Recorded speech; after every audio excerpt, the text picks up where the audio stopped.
I will find them.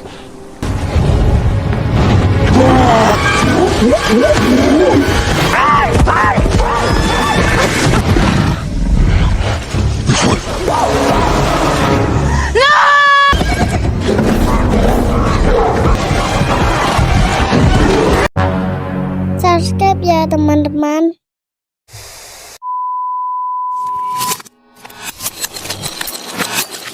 Ratusan tahun setelah kematian Caesar, bangsa kera terpecah belah menjadi beberapa klan.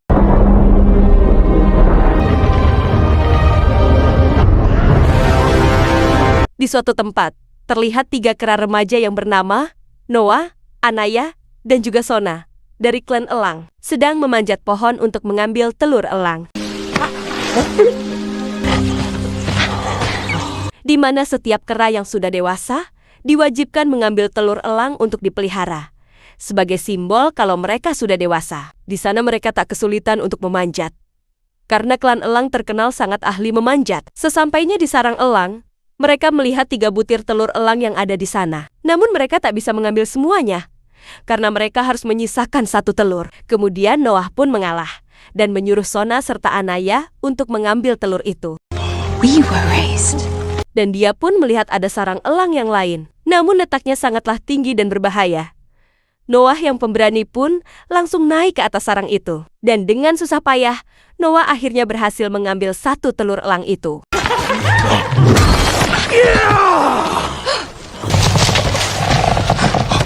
Namun dari atas, tiba-tiba induk elang datang hingga membuat Noah kehilangan keseimbangan dan terjatuh. Beruntung saat terjatuh, dia masih bisa selamat.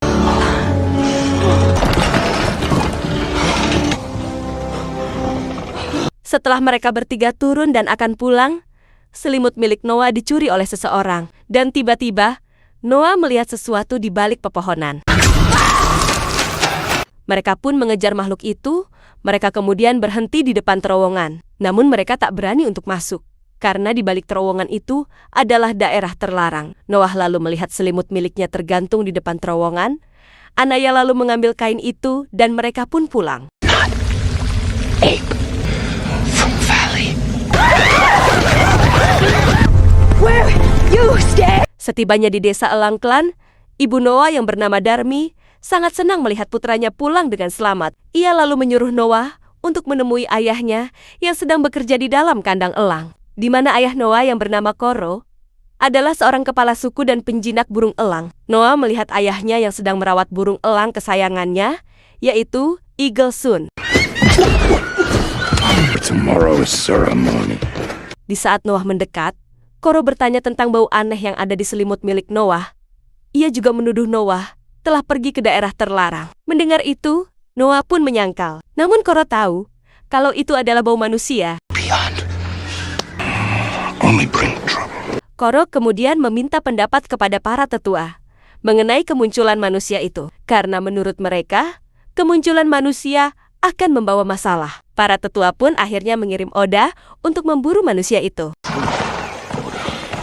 Malam harinya, di saat Noah sedang memperbaiki tiang jemuran, ia mendengar suara aneh dari dalam dapur. Ia pun pergi memeriksa tempat itu. Lalu ia pun terkejut saat melihat seorang wanita ada di sana. Melihat Noah datang, wanita itu mendorong Noah dan kemudian kabur. Dan dari kejadian itu, telur elang milik Noah pun menjadi pecah akibat didorong oleh wanita tersebut. Noah kemudian memberitahu kepada Sona dan Anaya bahwa telur miliknya telah pecah. Sona mengatakan kalau ia dan Anaya akan menemani Noah untuk menunda upacara telur hingga tahun depan. Namun Noah melarangnya, di mana ia memutuskan untuk mencari telur elang kembali sekarang juga, agar bisa mengikuti upacara tersebut. Must find. Noah kemudian langsung bergegas berangkat dengan menaiki kuda. Saat di tengah jalan, Noah melihat beberapa kera bertopeng tergeletak tak bernyawa.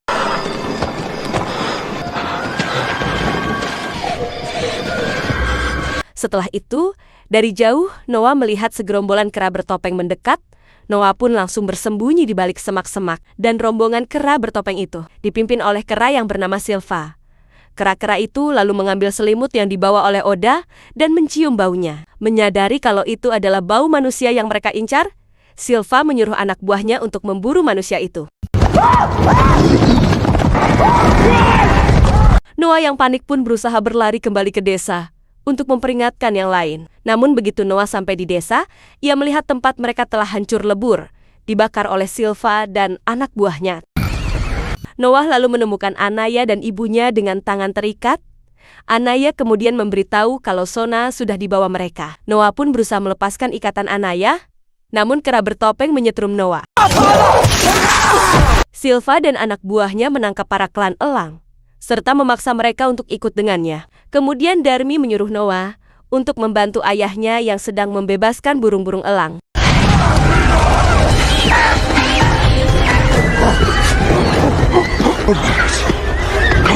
Namun, tiba-tiba Silva muncul dan menyuruh Koro untuk tunduk kepadanya. Akan tetapi, Koro menolak dan malah menyerangnya. Namun Silva berhasil menyetrum Koro. Noah kemudian melompat menolong ayahnya. Ia pun berusaha menghindari serangan Silva.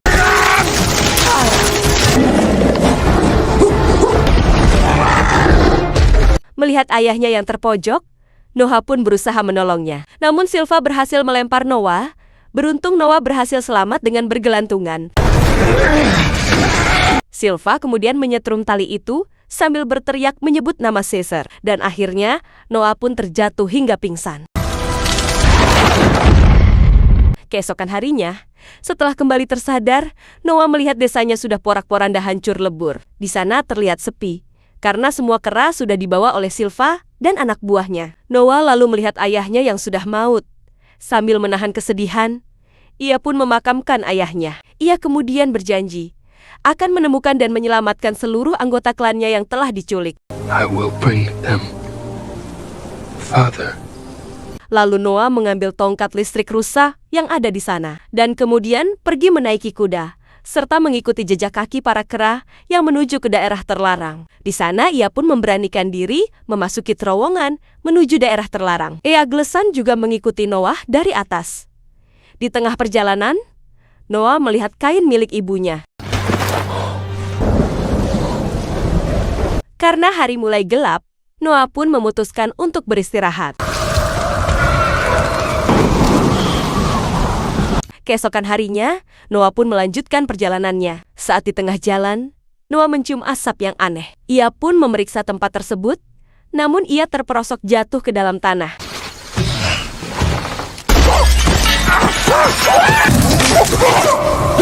Dan tiba-tiba muncul seekor kera yang mengarahkan tongkat listrik ke arahnya, dan kera itu bernama Raka. Di mana Raka mengira kalau Noah adalah anak buah Silva.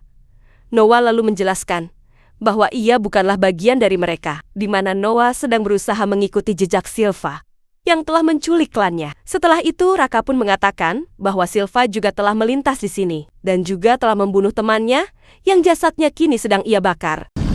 He was my... Beruntung Raka berhasil selamat karena ia bersembunyi sambil melindungi buku-buku miliknya. Noah pun bingung melihat buku-buku itu karena ia belum pernah melihat benda seperti itu sebelumnya. Shameful. In my village? Raka kemudian mengatakan kalau lambang-lambang di dalam buku itu memiliki arti, di mana dulu pada masa Caesar, para kera bisa membaca buku tersebut. Mendengar hal itu, Noah pun teringat kalau Silva sempat menyebut nama Caesar. Raka kemudian mengatakan kalau saat ini banyak kera yang salah mengartikan ajaran Caesar. Contohnya adalah Silva serta kaumnya yang memanfaatkan nama Caesar untuk bertindak semena-mena. They are scavengers. There was a time. Follow me. Kemudian, di saat Noah hendak mengambil kudanya, mereka melihat seorang wanita yang Noah temui di desanya waktu itu. Noah lalu mengusir wanita itu. Saat tahu dia mengikutinya, Raka pun memutuskan untuk ikut pergi bersama Noah. Raka kemudian melihat seekor elang terbang mengikuti mereka. A beautiful bird. Shame. Eagle's son. Malam harinya, di saat Noah sibuk memperbaiki tongkat listrik, tiba-tiba wanita yang sebelumnya muncul kembali dari balik semak-semak. Melihat itu, Raka langsung melempar makanan agar wanita itu mendekat. Dan benar saja, wanita itu kemudian muncul dan mendekat, mengambil makanan yang diberikan oleh Raka. Melihat wanita itu kedinginan, Raka lalu mengambil kain milik Noah. Pada awalnya Noah melarang. Karena itu, milik ibunya. Namun Raka menyuruh Noah untuk mengasihi wanita yang sedang kedinginan itu. Wanita itu kemudian mengambil kain yang diberikan oleh Raka. Namun Raka merasakan ada yang aneh dari wanita itu, di mana menurutnya wanita itu lebih pintar dari manusia yang selama ini ia tahu. Kemudian Raka memberikan nama wanita itu dengan panggilan Nova. Karena pada masa Caesar, semua manusia dinamai Nova pun menjadi penasaran. Kenapa dulu Caesar sangat peduli dengan manusia? Raka lalu mengatakan, di mana menurut legenda, Caesar pernah dibesarkan oleh manusia. Nova. The smell is potent. Beberapa saat kemudian, di tengah malam, Noah yang tak bisa tidur akhirnya berjalan-jalan melihat sekeliling. Ia juga penasaran dengan teropong besar yang ada di sana. Saat Noah melihat lensa teropong, ia pun terkejut dan kemudian menaiki teropong tersebut. Tak lama kemudian, Nova datang lalu melihat teropong itu juga. Melihat gerak-gerik Nova, Noah pun merasa bahwa Nova tak berbahaya.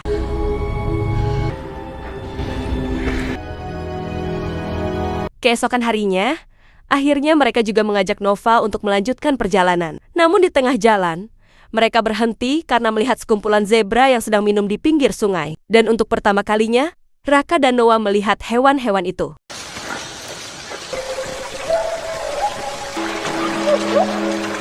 Tak lama kemudian, tiba-tiba muncul sekelompok manusia primitif. Merasa kalau Nova harus berkumpul kembali dengan sesama manusia, Noah pun berencana meninggalkan Nova di tempat tersebut. Dan Raka juga akan tinggal untuk menjaga para manusia, seperti yang dulu lakukan oleh Caesar. Sebelum Noah pergi, Raka memberikan kalungnya kepada Noah, agar Noah selalu ingat dengan ajaran Caesar yang sebenarnya. Akhirnya, Noah pun pergi meninggalkan mereka. Namun tiba-tiba dari dalam hutan Silva dan anak buahnya datang. Mereka lalu menangkap semua manusia yang ada di sana. Melihat itu, Nova dan Raka pun langsung kabur.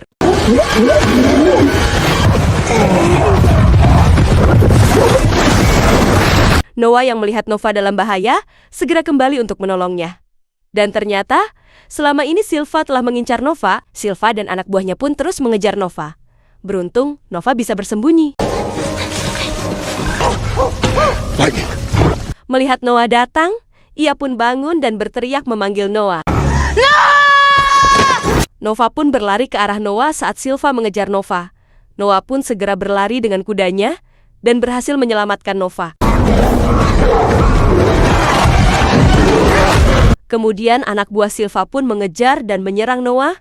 Raka kemudian datang dan menghantamnya dengan balok. Setelah itu, Raka pun ikut kabur bersama Noah dan Nova. Shall we continue? Di tengah hutan, Raka pun melepaskan kuda-kudanya untuk mengecoh Silva dan anak buahnya. Noah yang terkejut, kemudian memberitahu Raka bahwa ternyata Nova bisa berbicara. Akhirnya Nova pun buka mulut, di mana ia adalah salah satu manusia yang kebal terhadap virus sejak lahir. Dan ia mengatakan bahwa ia bernama May.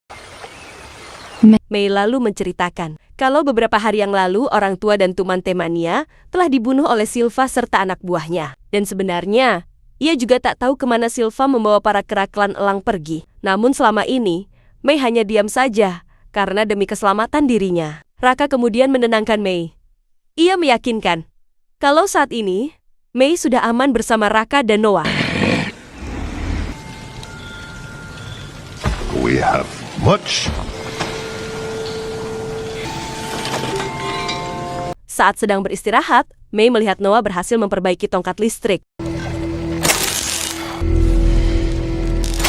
Setelah itu, mereka pun melanjutkan perjalanan. Saat mereka sedang melewati jembatan, tiba-tiba Silva dan anak buahnya menyerang mereka hingga May terjatuh ke sungai yang deras. Beruntung, May masih selamat karena berpegangan pada jaring. Melihat itu, Raka pun berusaha keras menolong May, sedangkan Noah terlihat sedang kesulitan. Di saat May berhasil diselamatkan, namun Raka terjatuh. Silva lalu memotong tali itu hingga membuat Raka terseret arus sungai dan tenggelam. Together. Setelah itu, Noah dan Nova pun dibawa pergi ke dalam markas. Mereka yang seperti tanggul raksasa di pinggiran laut. Lalu Silva membawa Mai ke dalam suatu tempat, sementara Noah dibawa ke tempat kera-kera lainnya.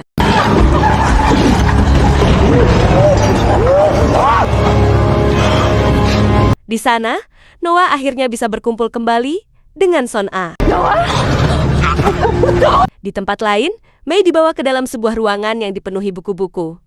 Kemudian, muncul seorang pria bernama Fatan, di mana Fatan juga merupakan manusia kebal terhadap virus. Ia juga bisa berbicara dan berpikir serta membaca Atan, lalu mengatakan bahwa ia pernah berusaha kabur, namun ia terjatuh hingga pergelangan kakinya patah. Dan akhirnya, ia hanya bisa pasrah berada di tempat ini. Di sini ia juga dipaksa untuk membacakan cerita sejarah untuk pemimpin para kera yang bernama Proximus. That's where Proximus found me. Di lain sisi, Noah menemui ibunya, di mana ibunya sangat senang melihat anaknya yang masih hidup. Tak lama kemudian, mereka mendengar suara trompet yang menyuruh para kera untuk berkumpul.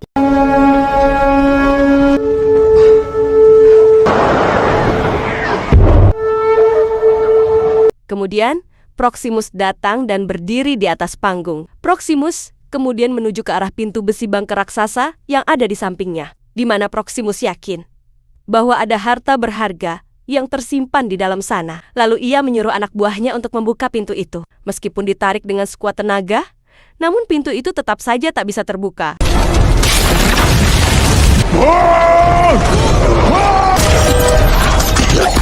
Proximus kemudian menyuruh anak buahnya untuk berhenti dan menyuruh untuk membukanya kembali besok. Stronger tomorrow. Dan dari jauh, Fatan memberitahu kepada May kalau sudah berbulan-bulan lamanya Proximus berusaha membuka pintu bunker itu, namun selalu gagal. Ternyata, May sudah mengetahui kalau di dalam bunker itu dulunya adalah pemukiman manusia. Dan di dalam sana, terdapat teknologi serta senjata yang tak boleh diketahui oleh para kera. Mendengar itu, Fatan menyuruh May untuk tidak melawan para kera, karena dunia ini sudah terlanjur dikuasai oleh para kera. Better figure out how to be useful around. Setelah itu Noah dibawa ke hadapan Proximus. Di ruangan itu, Noah melihat May dan Fatan ada di sana. Dia juga melihat Anaya yang menjadi pelayan Proximus. Proximus mengatakan kalau ia berambisi untuk membuka bunker raksasa itu untuk mempelajari isi di dalamnya. Namun May mengatakan kalau tak ada seorang pun yang dapat memasuki bunker itu. Proximus selalu menunjukkan peta teman May yang sudah tewas. Ternyata, May dan teman-temannya sedang berusaha masuk bunker itu untuk mengambil sesuatu yang sangat penting. Namun beberapa saat yang lalu, anak buah Proximus tak sengaja membunuh semua teman-teman May. Proximus kemudian menyuruh May untuk membantunya membuka bunker itu. Namun dengan tegas, May menolak, karena benda yang ada di dalam sana bukanlah milik Proximus. Mendengar itu, Proximus pun marah. Ia mengatakan bahwa bunker itu berada di dalam wilayah kekuasaannya. Proximus selalu bertanya kepada Noah, apakah May pernah memberitahu tentang cara untuk masuk ke dalam bunker? Noah pun mengatakan bahwa May tak pernah mengatakan apapun. She told me nothing. Proximus kemudian mengajak Noah berbicara empat mata. Proximus mengatakan kalau ia sengaja membawa klan elang ke tempat ini karena ia ingin menyatukan bangsa kera, di mana ia akan menciptakan kerajaan agar para kera bisa berkuasa. Ia juga mengatakan kalau manusia itu tak bisa dipercaya. Oleh karena itu, Proximus harus menguasai semua teknologi yang ada di dalam bunker sebelum manusia menguasainya. Let us eat. Sore harinya, Noah duduk di pinggir pantai sambil melihat kawanan elang. Dari kejauhan, Noah memandangi kalung pemberian dari Raka. Ia kemudian mengingat perkataan Raka tentang Caesar, di mana Noah yakin kalau perkataan Proximus sebelumnya yang menyebut dulu para kera dikurung oleh manusia, itu pasti tidak benar. Tak lama kemudian, Eagleson datang dan bertengger di tangan Noah untuk pertama kalinya. Akhirnya Noah pun memiliki ide. Pada malam harinya, diam-diam Noah menemui May. Ia tahu kalau May ingin mengambil sesuatu yang ada di dalam bunker. Noah bertanya kepada May tentang benda apa yang ada di dalam sana. May mengatakan bahwa ada benda yang sangat penting, karena bisa membantu manusia untuk berkomunikasi lagi. A book can do this. And this book might bring it back. Noah pun bersedia membantu May untuk mengambil benda itu. Namun dengan syarat, May harus membantunya untuk membebaskan para kera klan elang. Akhirnya May pun setuju. Mereka berdua pun berencana untuk menghancurkan tanggul agar air laut masuk ke dalam bunker dan menghancurkan semua isi bunker supaya Proximus tak bisa menguasainya. It almost killed all of us. Yes. Destroy what is inside. Noah dan May kemudian menemui Sona serta Anaya untuk membantunya, karena mereka bisa melakukan pendakian yang terjal. Mendengar itu, Sona pun bersedia untuk ikut. Namun Anaya yang ketakutan menolak untuk ikut. Kemudian Noah menghampiri Mei yang sedang meracik bom. Tiba-tiba Anaya datang. Setelah dipikir-pikir, Anaya bersedia untuk membantu Noah.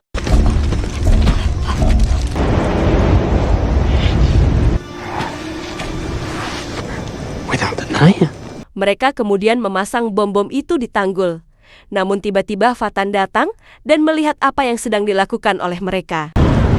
You? Mei pun meminta kepada Fatan untuk ikut membantunya.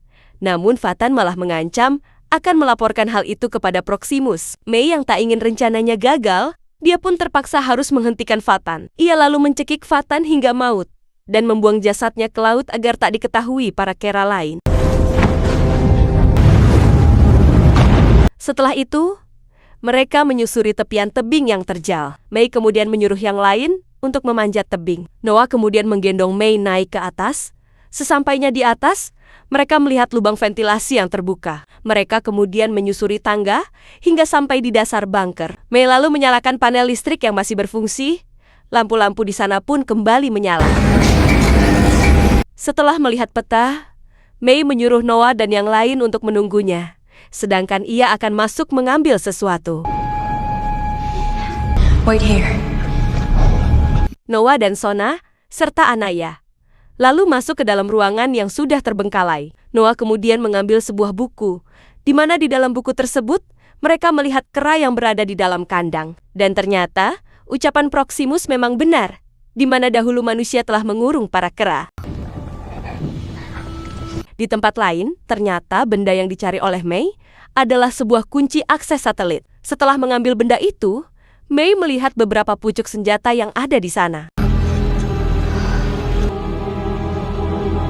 Kemudian, Mei pun kembali dan mengajak Noah serta yang lain untuk membuka pintu bunker. Di sepanjang perjalanan, mereka melihat tank-tank yang berjejer. Mei lalu menyuruh Noah untuk bergerak cepat, di mana Noah harus membawa para kera yang lain ke tempat aman sebelum ia meledakkan tanggul. Namun saat mereka membuka pintu bunker, ternyata Proximus sudah ada di depan sana sambil menyandera Darmi. Proximus lalu menyuruh anak buahnya untuk memasukkan semua kera anggota klan elang dalam bunker. Di sini, Proximus merasa takjub melihat kendaraan-kendaraan tempur yang ada di dalam bunker. Seekor kera lalu menyandera Sona. Proximus kemudian memaksa Noah untuk memberitahu rencana mereka. Karena Noah hanya diam, Proximus pun menyuruh anak buahnya untuk membunuh Sona.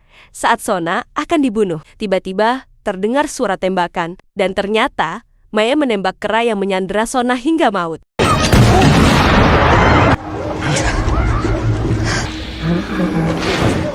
Melihat itu Proximus malah senang. Ia mengatakan kalau Mei boleh pergi, asal dia memberitahu di mana semua senjata disimpan. Mei pun menolak untuk mengatakan, dan tetap pada rencananya untuk menghancurkan semua isi bunker. Noah yang tahu rencana itu, memohon agar Mei tidak menghancurkan tanggul dulu, karena klannya masih ada di sini. Namun Mei ternyata tak peduli, ia lalu berlari keluar dan mengaktifkan bom itu. Seketika, terjadi ledakan hebat hingga menghancurkan tanggul.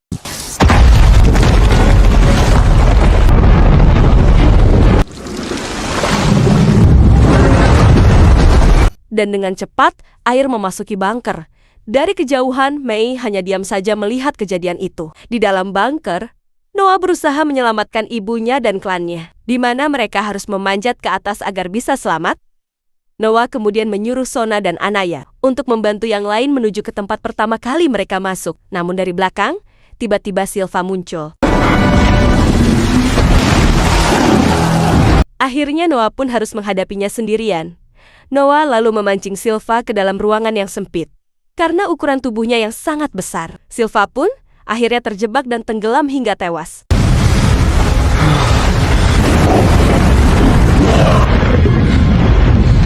Noah kemudian memanjat untuk menemui semua kera yang sudah sampai di lubang ventilasi. Tiba-tiba Proximus muncul dan menyerang Noah. Proximus pun menghajar Noah bertubi-tubi hingga Noah kewalahan. Di sini para kera tak ada yang berani menolong Noah karena mereka takut dengan Proximus. Noah kemudian melihat banyak burung elang di langit Ia lalu memanggil burung-burung itu, hingga semua kera klan elang mengikuti Noah untuk memanggil para elang tersebut. Glesun pun datang, dan disusul dengan elang-elang yang lain. Para burung elang itu lalu menyerang Proximus hingga terjatuh ke dasar laut.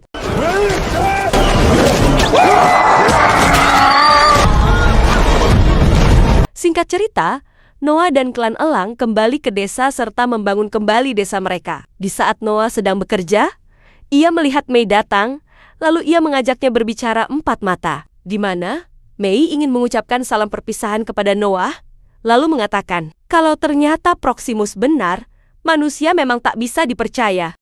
Namun Noah tak peduli. Ia dan klannya akan membangun rumah mereka kembali, di mana mereka akan lebih kuat dari sebelumnya. Noah lalu bertanya, kenapa manusia dan kera tidak bisa hidup berdampingan? Ternyata Mei memegang pistol, dan sejak awal Mei ingin membunuh Noah. Namun setelah mendengar pertanyaan itu, Mei pun mengurungkan niatnya. Noah kemudian memberikan kalung peninggalan Raka kepada Mei, agar Mei ingat kalau ada kera yang pernah menolongnya. Setelah itu, Mei pun pergi. Setelah beberapa hari perjalanan, Mei kemudian masuk ke dalam pemukiman manusia yang kebal terhadap virus. Ia lalu menyerahkan kunci satelit yang ia bawa kepada orang-orang yang ada di sana. Mereka kemudian mengakses satelit. Dan akhirnya, mereka berhasil berkomunikasi dengan kelompok manusia yang lain yang tak terdampak oleh virus.